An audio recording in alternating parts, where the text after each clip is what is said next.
তরমুজ খাবি না তরমুজ আর কলা খামু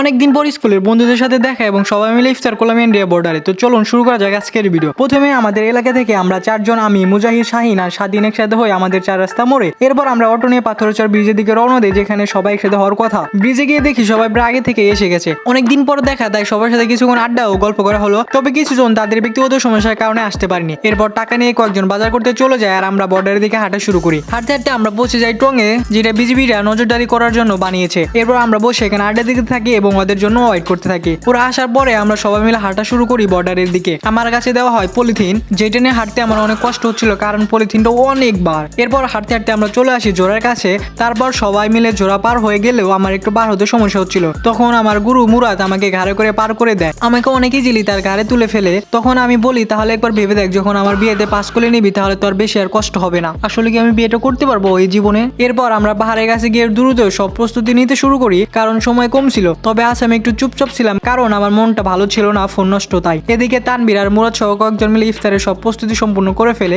এরপর আমরা হালকা ফটোশুট করি এবং সাথে দোয়াও করে নিই। তারপর আজানের অপেক্ষা করি। আজান দেওয়ার সাথে সাথে সবাই মিলে ইফতার করা শুরু করে দেয়। পাহাড়ের কাছে সব বন্ধুদের সাথে একসাথে বসে ইফতার করার অনুভূতি আসলে সত্যি ভাষায় প্রকাশ করার মতো না। ইফতার শেষ করে আমরা কিছুক্ষণ আড্ডা দেই। এরপর আমরা আবার রওনা দেই বাড়ির দিকে। ফেরার সময় আবারও আমাকে ঘাড়ে করে পানি পার করে দেয় আমার সুমন্দি। এরপর আমরা সবাই যার যার বাড়ির দিকে রওনা দেই।